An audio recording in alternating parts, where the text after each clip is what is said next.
aku. Mari kita sembah Dia, haleluya. Amin. Kuduslah Tuhan, kuduslah, dan ku sanjung kamu mulia, mulia bagimu, bagimu Tuhan, bagimu Tuhan, bagimu Tuhan, haleluya.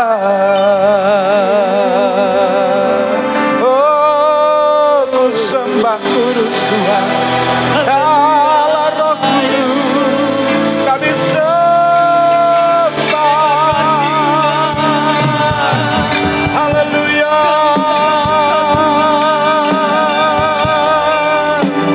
Ya la ba la ba la ba shaka ya la ba la ba la ba ya shaka ya la ba la ba la ba ya la ba la ba. Haleluya.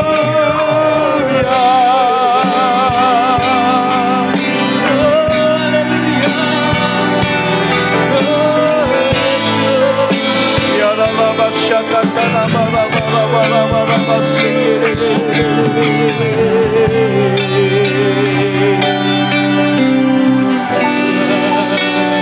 Yesus, Engkau naik ke surga, ditinggikan, dimuliakan Tuhan. Terima kasih Tuhan. Kami siapkan hati kami untuk mendengar firman-Mu. Firman pengajaran yang akan menuntun kami mengerti akan firman Allah. Terima kasih Tuhan. Berkati kami Tuhan. Siapkan hati kami, pikiran kami dan tubuh jiwa roh kami. Terima kasih Tuhan. Kami mengucap syukur. Kami akan sambut firman-Mu di dalam nama Tuhan Yesus Kristus. Haleluya. Amin. Puji Tuhan. Ya, puji Tuhan Bapak Ibu, saya lihat dari atas ini cukup banyak yang hadir. Dibandingkan tahun-tahun lalu ketika dibuat di sore hari, yang hadir separuhnya ini ya. Jadi puji Tuhan, berarti usulan dari beberapa pengurus yang kemarin untuk bisa ibadah di pagi hari, ternyata berhasil ya. Artinya memang suasana ibadah kalau pagi hari lebih sejuk, lebih dingin begitu ya. Baik, puji Tuhan Bapak Ibu, kita akan langsung saja belajar firman Tuhan. Pagi hari ini kita belajar firman Tuhan pengajaran, karena ini adalah pengajaran dasar daripada gereja Tuhan, yaitu karya keselamatan Tuhan, dimulai dari kelahiran Tuhan yang kita rayakan dengan yang namanya perayaan Natal. Lalu dilanjutkan dengan yang namanya Jumat Agung, yang kita merayakan akan kematian Tuhan. Hari yang ketiga, hari Minggu, kita merayakan yang namanya kebangkitan Tuhan.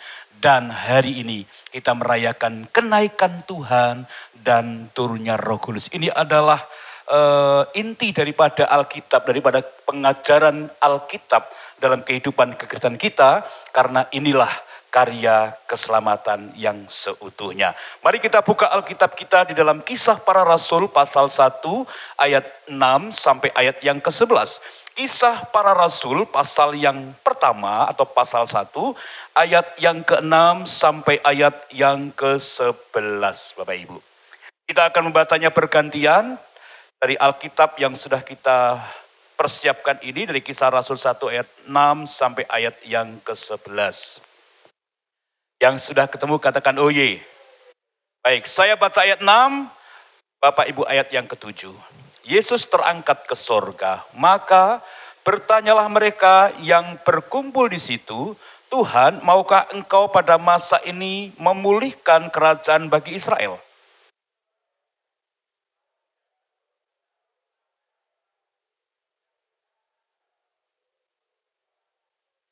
Tetapi kamu akan menerima kuasa kalau Roh Kudus turun ke atas kamu, dan kamu akan menjadi saksiku di Yerusalem dan di seluruh Yudea dan Samaria dan sampai ke ujung bumi.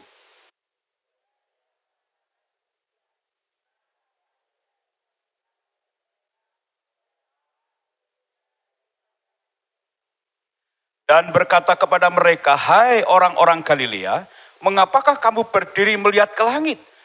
Yesus ini yang terangkat ke sorga meninggalkan kamu, akan datang kembali dengan cara yang sama seperti kamu melihat dia naik ke sorga."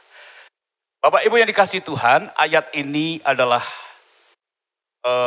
salah satu bukti sejarah Alkitab bahwa Yesus betul-betul naik ke surga. Salah satunya adalah pengajarannya bahwa ayat ini membuktikan bahwa Yesus adalah Allah itu sendiri. Bahwa Yesus adalah Tuhan itu sendiri. Yang dia betul-betul tidak mati tetapi naik dan terangkat ke surga, Bapak Ibu. Bahkan pengertian yang kedua daripada kenaikan Tuhan itu juga menyempurnakan seluruh karya keselamatan yang Tuhan kerjakan melalui diri Yesus. Dia berkata, sudah selesai di atas kayu salib. Lalu kalau kita baca ayat yang lain juga mengatakan bahwa dia akan dimuliakan.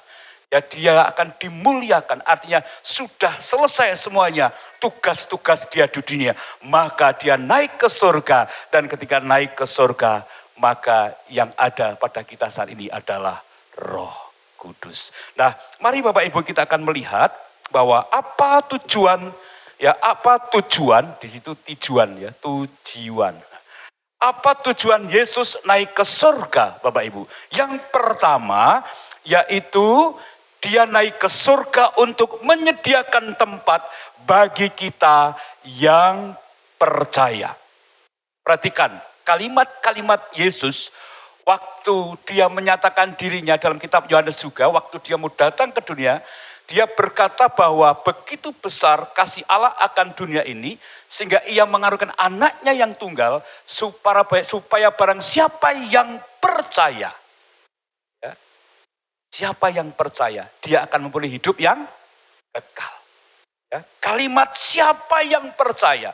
Nah, yang percaya siapa? Yang menerima dia sebagai Tuhan dan Juru Selamat. Maka di ayat ini, ya, dalam pengertian saya, ya, dikala Yesus naik ke surga, dia menyediakan tempat bagi kita yang percaya. Saya mau katakan, Bapak Ibu percaya sama Yesus? Bapak Ibu datang ke tempat ini karena Bapak Ibu percaya kepada Yesus. Selain memperoleh hidup yang kekal, ya, maka dalam kehidupan yang kekal itu dia menyediakan tempat bagi kita.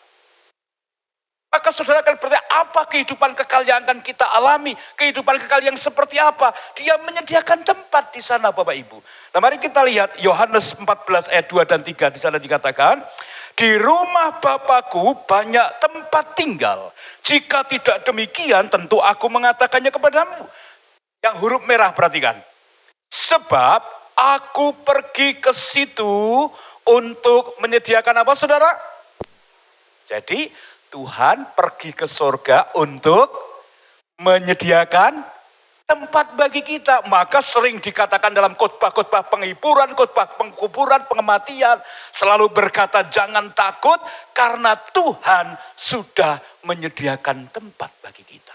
Maka di ayat yang ke-12 tadi dikatakan, dia akan datang kembali menjemput kita. Ayat 3, dan apabila aku telah pergi ke situ, kemana ke situ saudara? Ke surga.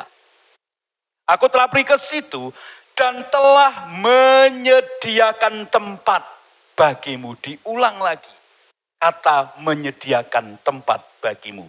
Aku akan datang kembali. Ya, dalam Yohanes ini, aku akan datang kembali dan membawa kamu ke tempat, supaya di tempat di mana aku berada, kamu pun berada. Nanti di ayat bagian yang ini penjelasannya di bagian yang ketiga. Tapi mari kita perhatikan, tadi ayat yang kita baca di ayat yang ke-11, dia berkata apa? Dan dan berkata kepada mereka, hai orang-orang Galilea, mengapakah kamu berdiri melihat ke langit? Yesus ini yang terangkat ke surga meninggalkan kamu, akan datang kembali dengan cara yang sama seperti kamu melihat dia naik ke surga. Jadi Yesus akan datang kembali. Maka dikatakan ada lagu, Yesus datang kembali. Kapan Yesus datang kembali? Ada lagu seperti itu. Ya, dan di Yohanes dikatakan dia akan datang kembali dan membawa. Kalau di Kisah Rasul tidak ada kalimat dan membawa, hanya dikatakan dia akan datang kembali. Tapi di Yohanes lebih lengkap, dikatakan dia akan datang kembali menjemput siapa? Menjemput orang percaya, Bapak Ibu. Dia akan datang kembali dan membawa kamu ke tempatku. Tempat di mana? Di mana Yesus berada, kita berada. Maka kalau tempatnya belum jadi, mau model apapun, mau ngalami masalah apapun, sakit parah seperti apapun, kalau rumahnya belum jadi, kita belum dijemput sama Tuhan. Saya bayangin ya, kalau Tuhan jemput saya, nanti dijemput kayak kereta Tuhan, supirnya Yesus. Wah, keren sekali saudara ya. Aduh, senangnya naik kereta Tuhan besar, buatan Tuhan. Supirnya Yesus, jalannya lurus. Siapa mau ikut menuju ke surga? Siapa mau ikut saya, saudara? Dia akan jemput dengan kereta yang besar. Aduh, celaka, naik kereta kecil, buatan iblis. Supirnya ngantuk, jalannya nubruk-nubruk. Siapa mau, supirnya setan ya, bukan supirnya ngantuk. Jalannya nubruk-nubruk menuju ke neraka. Mau dijemput kereta besar apa kereta kecil, saudara? Kalau kereta besar, supirnya Yesus. Jadi dia naik ke surga, menyediakan tempat bagi kita. Maaf Bapak Ibu, hari ini ayatnya cukup banyak, tapi khotbahnya nggak lama ya. Sudah berapa ayat yang kita baca ya? Sudah 4-5 ayat ya. Yuk kita berikut. Tempat yang disediakan Tuhan, ya, tempat yang disediakan Tuhan atau surga itu syaratnya percaya, karena dikatakan dia akan menyediakan tempat bagi orang yang percaya. Dalam Yohanes, barang siapa percaya, dia akan beroleh hidup yang kekal. Terus dikatakan ayat lagi bahwa siapa yang tidak melihat namun percaya, dia akan bersama-sama dengan aku di sorga. Dan ayat-ayat itu jelas meneguhkan kita. Kita harus yakin bahwa kita pasti masuk sorga, Bapak Ibu. Tapi untuk mendapat tempat yang terbaik, perhatikan. Ya, bagi yang percaya masuk surga, saya katakan. Saudara percaya? Oke, saudara percaya masuk surga? Tetapi untuk mendapatkan tempat yang terbaik, atau upah, atau mahkota, itu tergantung kepada hidup kita. Standar kita jangan di surga cuma di emperan. Standar kita jangan cuma di pelataran surga.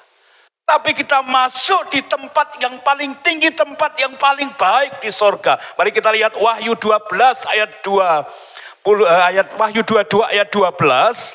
Apa syarat-syaratnya supaya kita tidak hanya di surga, hanya percaya masuk surga di emperan? Sesungguhnya aku datang segera dan aku membawa upahku untuk membalaskan kepada setiap orang yang menurut perbuatannya. Rupanya untuk masuk surga cukup percaya. Tapi untuk mendapatkan berkat-berkat yang lain, maka diukur melalui perbuatannya. Sekali lagi ya, supaya nggak salah paham. Untuk masuk surga selamat, modalnya percaya. Percaya Yesus masuk surga, selamat. Tapi untuk mendapatkan hadiah atau reward daripada Tuhan, itu diukur oleh perbuatan kita. Saya percaya kalau perbuatan kita menghasilkan buah-buah, pasti ada berkat-berkat sendiri yang disediakan Tuhan.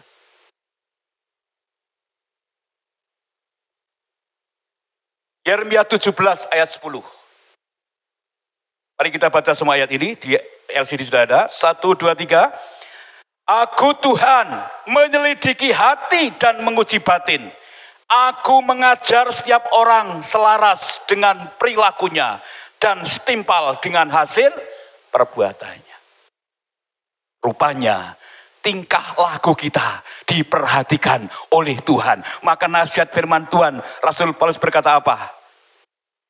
Perhatikanlah bagaimana kamu hidup. Hidup kita harus diperhatikan. Sudahkah menyenangkan hati Tuhan? Sudahkah memberikan pujian buat Tuhan?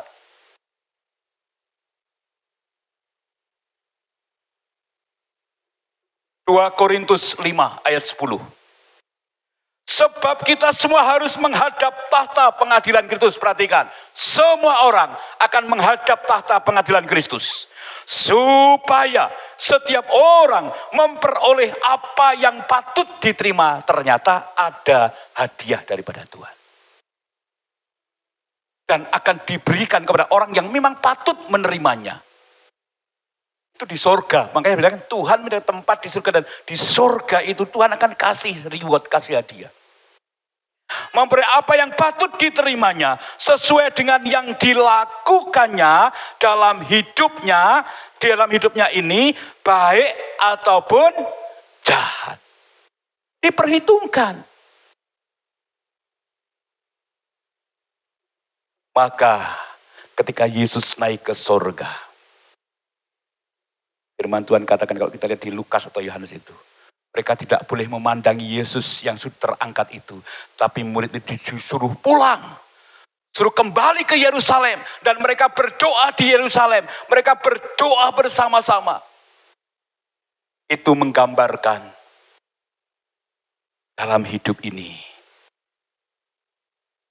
Kita harus dekat dengan Tuhan. Memberi buah, menghasilkan buah. Melakukan kebenaran firman Tuhan. Coba ada gambar surga di situ Bapak Ibu. Surga atau yang dijanjikan Allah itu ada tingkat bawah dan tingkat atas Bapak Ibu.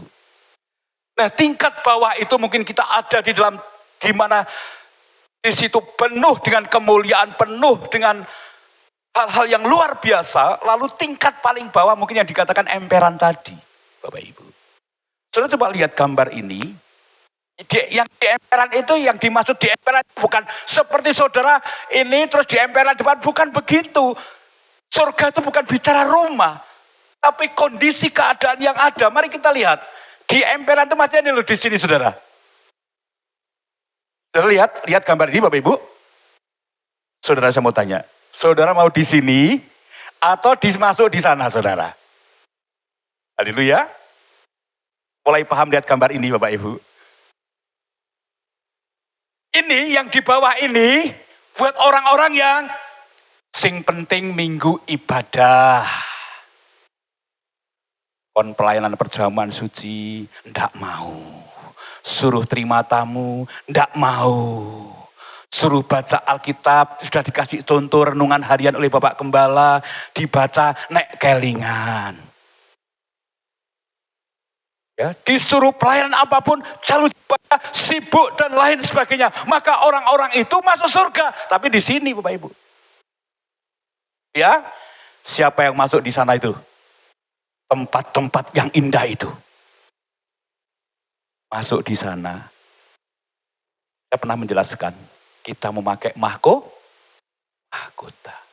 Berbaju putih, bermahkota emas. Maka ada lagu sekolah minggu. Di surga nanti pakai baju putih, atas kepala bermahkota emas. Terus gimana Bu? Bu Linda nggak hafal ya. Guru sekolah minggu pasti hafal. Saudara, saya rindu, saya dan Bapak Ibu nanti ketika dijemput dengan kereta Tuhan, kita ada di atas sana. Amin Bapak Ibu. Amin Bapak Ibu. Lihat itu digambar kayak ada tingkat-tingkat begitu ya. Kita ada di sana. Bersama dengan Bapa di sorga.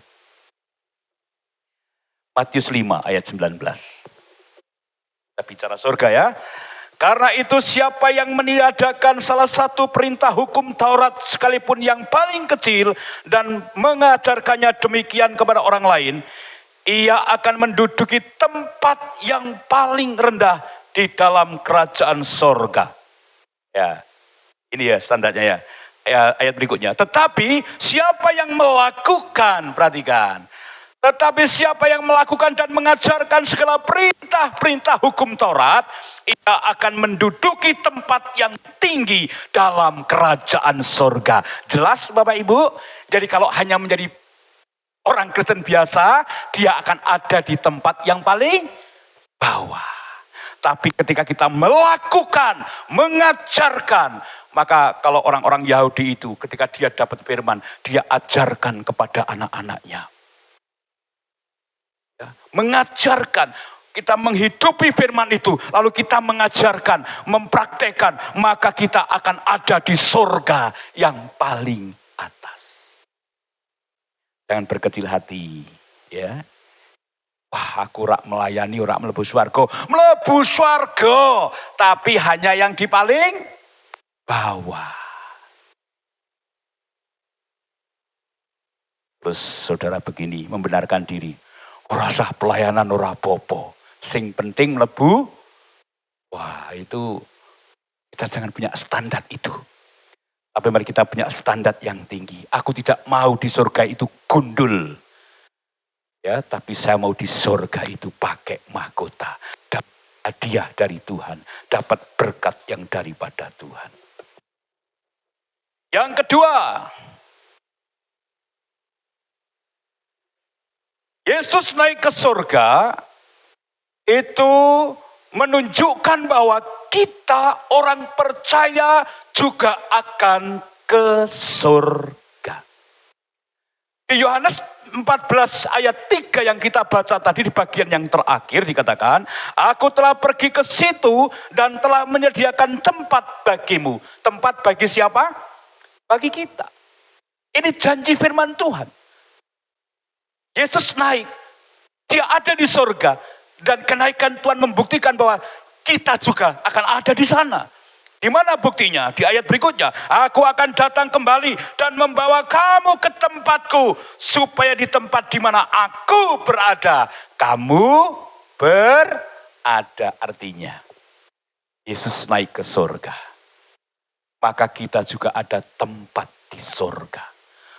Maka dia berjanji, dia akan menjemput kita. Dan percayalah saudara, bahwa kita akan bersama-sama dengan Bapa kita di sorga. Memerintah bersama-sama dengan Yesus. Dia berjanji menyediakan tempat. Dan dia tidak hanya berjanji menyediakan tempat, tapi dia akan membawa kita sorga. Yohanes 17:24 berkata, ya Bapa, aku mau supaya dimanapun aku berada, mereka juga berada bersama-sama dengan aku. Jadi kita tidak dibiarkan sendiri. Dia berjanji menyediakan tempat, dia berjanji menjemput kita, dan dia berjanji minta sama Bapa di sorga, supaya Yesus itu selalu bersama-sama dengan kita di sorga. Kita memerintah bersama-sama dengan Yesus. Ditegaskan lagi dalam Efesus oleh Rasul Paulus. Efesus 2 ayat 6 dikata, dan di dalam Kristus Yesus, ia telah membangkitkan kita juga dan memberikan tempat bersama-sama dengan dia di surga. Jadi yang pertama Yesus naik ke surga, dia berjanji, dia sedang menyediakan tempat, dan Tuhan itu sendiri yang kedua akan membawa kita dan berada di dalam kerajaan surga bersama Yesus. Yang terakhir, yang ketiga, yaitu Yesus naik ke surga supaya Roh Kudus itu turun di dunia ini. Ya, kita mengenal Allah Tritunggal, maka kita mengenal yang namanya Allah Bapa, Allah Anak, dan Allah Roh Kudus. Yohanes 16 ayat 7. Yohanes 16 ayat 7 berkata, namun benar yang kukatakan ini kepadamu adalah lebih berguna bagi kamu jika aku pergi. Kata pergi itu naik ke surga. Sebab jikalau aku tidak pergi, penghibur itu tidak akan datang kepadamu. Siapa penghibur? Siapa menghibur? Kan ngerti nanti di ayat-ayat berikutnya ya. Karena penghibur itu tidak akan datang kepadamu, tetapi jikalau aku pergi, aku akan mengutus dia. Dia itu Roh Kudus atau Roh penghibur itu kepadamu. Lalu mari kita bandingkan Yohanes 16 ayat 8. Dan kalau ia datang, ia huruf besar. Siapa ia? Ia adalah Roh Kudus. Kalau ia datang, ia akan menginsafkan dunia akan dosa, kebenaran, dan penghakiman. Jadi Yesus itu datang ke dunia, itu mengajak. Ayo, siapa percaya diselamatkan? Ayo, siapa yang sedang lemah, letih itu datang kepadaku, aku memberi kelegaan. Tapi Roh Kudus datang. Dia akan menginsafkan. Dia akan memampukan orang untuk bertobat. Dia akan memampukan orang untuk bertobat akan kesalahannya. Untuk menyadari akan kesalahannya. Maka saudara perhatikan, ketika saudara percaya Yesus. Ketika saudara berbuat dosa. Setelah berbuat dosa, ada suara apa saudara? Ada ajakan untuk bertobat. Dari suara hati yang paling dalam, pasti ada yang bilang, bertobatlah, bertobatlah, bertobatlah. Ketika saudara mampu untuk bertobat, maka itulah kuasa Roh Kudus. Maka ketika Yesus naik, dia berjanji, Roh Kudus turun, yaitu roh kebenaran, roh penghibur, yaitu roh yang menginsafkan, roh yang akan membawa kita dalam pertobatan Bapak Ibu. Dia berjanji dalam itu, Yohanes 16 ayat 13. Tetapi apabila ia datang, yaitu roh kebenaran, ia akan memimpin kamu ke dalam seluruh kebenaran. Jadi kita yang tidak ngerti kebenaran, oleh Roh Kudus yang turun itu akan membawa kita, memimpin kita di dalam kebenaran. Dan kita hidup menjadi orang-orang yang benar. Bapak Ibu yang dikasihi Tuhan. Mari kita yakini Yesus naik ke surga. Dia menyediakan tempat buat kita. Dan kita akan ada di sana. Yesus naik ke surga. Saat ini Yesus tidak bersama dengan kita. Tapi Roh Kudus itu sudah ada. Hadir dalam kehidupan kita semua. Oleh sebab itu Bapak Ibu. Kenapa ibadah reli doa Pentakosta selalu diadakan di gereja-gereja aliran Pentakosta? Bukan untuk saatnya setahun sekali menerima kuasa Roh Kudus, bukan. Tapi itu untuk merayakan, mengingat turunnya Roh Kudus. Mengingatkan bahwa berarti sekali Roh Kudus buat orang percaya. Mengingatkan bahwa betapa penting Roh Kudus dalam hidup kita. Maka saya 9 hari ke depan kita rayakan. Dengan kita berdoa seperti murid-murid Yesus di loteng Yerusalem. Selama 10 hari. Berdoa dan menerima impartasi kuasa Roh Kudus. Saya ingin jemaat-jemaat di tempat ini diperlengkapi. Ya, dimampukan oleh Tuhan. Dipimpin oleh Tuhan. Ada yang bernubuat. Ada yang punya melihat. Dan ada yang punya karunia-karunia menyembuhkan. Itu kita dapatkan kalau kita menerima kuasa, kata firman Tuhan yang kita baca tadi di ayat yang ke-8 dari Kisah 1. Kamu akan menerima kuasa. Dalam Yohanes 19, kuasa menyembuhkan, kuasa untuk mengusir setan. Dan saya percaya Roh Kudus berkarya dalam kehidupan kita. Yesus naik ke surga, menyediakan tempat. Yesus naik ke surga. Dia membawa kita, menjemput kita kembali. Dan kita bersama dengan dia. Yesus naik ke surga, Roh Kudus turun. Dia akan mengajar, memimpin kita, menuntun kita ke jalan yang benar dan menginsafkan kita untuk bertobat. Tuhan Yesus memberkati. Mari kita tundukkan kepala. Bapak.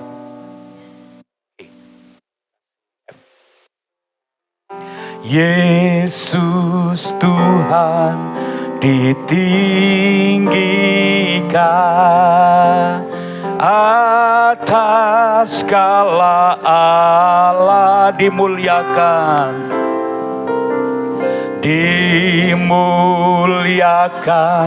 naik ke surga, berikan Roh Kudusnya. Yesus Tuhan, Yesus Tuhan ditinggikan atas segala Allah, dimuliakan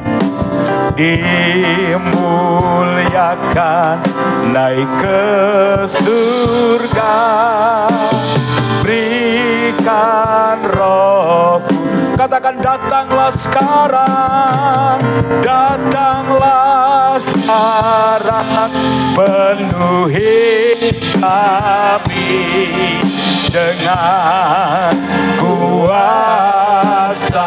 Penuhi kami Tuhan, penuhi kami sekarang ini dengan api. Katakan datanglah sekarang, datanglah sekarang, penuhi kami dengan kuasa-Mu.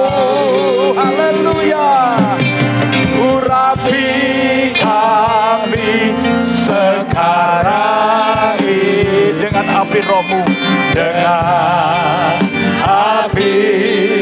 Katakan Roh Kudus, Roh Kudus. Ini hamba-Mu Tuhan, ini hamba-Mu ya Roh Kudus, Roh Kudus. Penuhi hamba-Mu Tuhan, penuhi. Katakan ya Roh Kudus, Roh Kudus. Amin, haleluya. Ini hamba-Mu ya Roh Kudus, Roh Kudus. Penuhi hamba-Mu Tuhan, penuhi hamba. Bapak Rosyanto berdoa untuk firman Tuhan yang sudah kita dengar.